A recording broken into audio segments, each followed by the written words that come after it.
When you drive down these neighborhoods, what you're going to see is culture implemented into, the structures, the walkways. You'll see a lot of Tucson Mexican culture integrated into gardens. You can see, the identification of where we are.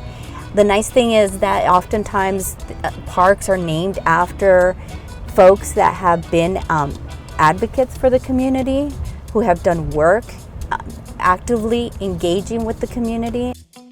Here you have an altar with flowers, and you'll see that a lot in a lot of the traditional Mexican neighborhoods.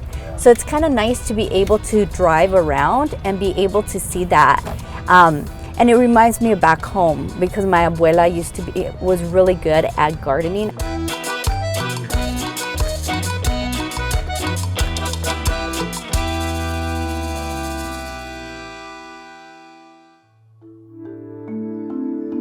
My name is Wilkinson-Lee, and I am an associate professor in the Department of Mexican American Studies. And my work is really interdisciplinary. So I have all of these different trainings in different areas, but what it really allows me to do is really to bring together a public health perspective, really grounded in community-based participatory research. I like photography. It's my pastime. I like to be able to take pictures of the communities I'm in, of landscaping.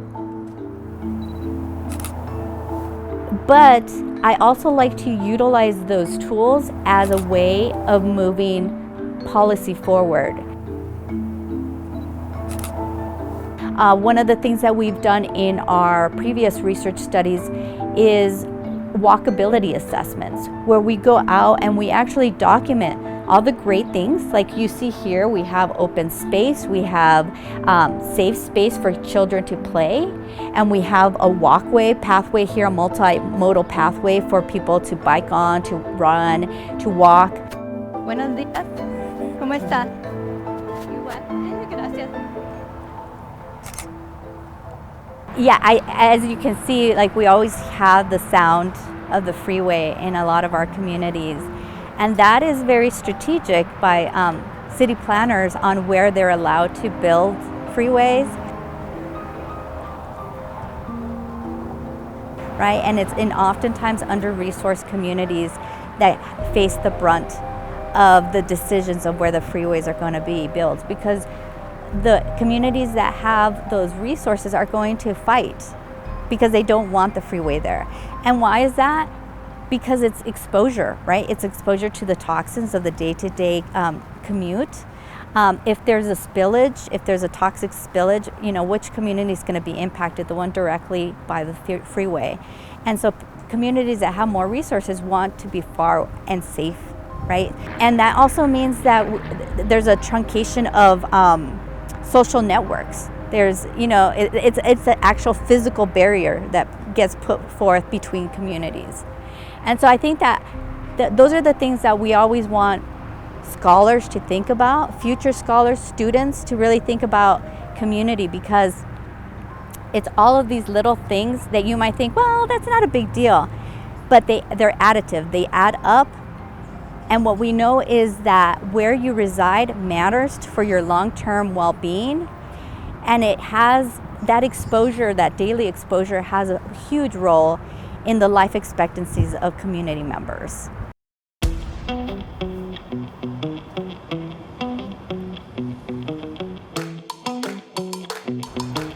The nice thing about my work is that the courses that I teach, along with the research that I do, are really kind of centered around engaging our community, our Latina community, to really engage in action-driven solutions to creating collective well-being.